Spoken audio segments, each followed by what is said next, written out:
मेरा नाम सीमा है। आज मेरी भी रोमांस करने की इच्छा होने लगी। मेरा भी दिल कर रहा था कि मैं भी किसी की बाहों में समा जाऊं। मैंने अपनी सहेलियों से सुना था कि मर्द की बाहों में एक अलग ही सुकून मिलता है। उस सुकून को पाने की चाहत होने लगी थी। आज तन बदन में एक अलग ही सहरन सी दौड़ रही थी, जो मुझे बहुत बेचैन किए जा रही थी। वैसे मैं काफी सुंदर थी और शरीर भी मेरा भारी हो गया था, जिसकी वजह से मैं अपनी उम्र से बड़ी दिखती थी। कहा जाए तो पूरी तरह जवान हो चुकी थी। फिर मुझे संदीप अंकल की बाहों में जाने की चाहत हुई। आज पता नहीं क्यों दिल कर रहा था कि संदीप अंकल की बाहों में समा जाऊं और वह मुझे अपनी बाहों में जकड़ ले। जिंदगी में पहली बार इतनी बेचैनी हो रही थी। कुछ देर बाद मैं अपने रूम में वापस आ गई। जैसे ही रूम में पहुंची तो वहां पर अंकल बैठे थे और ड्रिंक कर रहे थे। उन्होंने देखते ही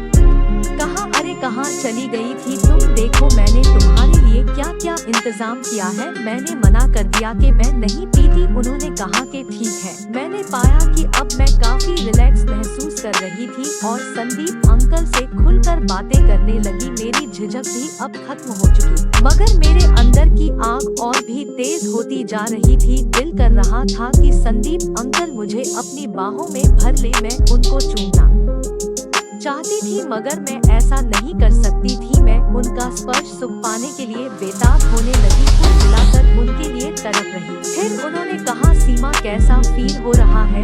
फिर मैंने कहा, बहुत ही अच्छा लग रहा है।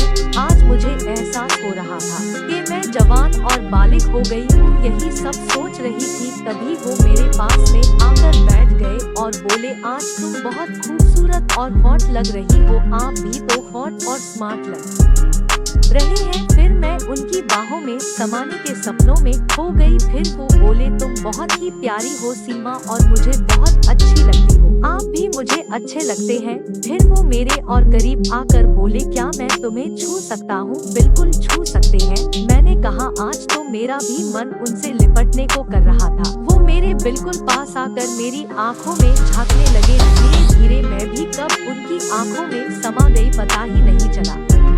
वो फिर धीरे धीरे मेरे चेहरे पर आई बालों की लटों को अपनी उंगलियों से हटाने लगे। उनकी छुअन ने अंदर की आग को और भी भड़का दिया। आज मुझे पता चला कि एक मर्द की छुअन का आनंद क्या होता है। उनकी उंगलियां फिर मेरे बालों से खेलने लगी। धीरे धीरे मेरे दिल की धड़कन तेज होती जा रही थी। फिर उन्होंने अपने दोनों हाथों से मेरे चेहरे को थाम लिया। मैंने अपनी आंखें बंद कर ली और उनके अगले एक्शन का बड़ी बेसब्री से इंतजार करने लगी। फिर उन्होंने धीरे से मेरे होठों पर अपने होठ रख दिए और मेरे होठों का रसपान करने लगे। मैं भी उनका साथ देने लगी, इससे और भी उत्तेजित होने लगे। अब वो मेरे कान के नीचे वाले हिस्से को चूमने लगे। अब तो मेरी सिसकारियां निकलने लगी और वो मेरे बड़े बड़े संतरों को सहलाने लगे। दोस्तों, इस आनंद को मैं शब्दों में बयान नहीं कर सकती। मैं प्रेम रस में डूबती जा रही थी और अंकल मेरे को आनंदित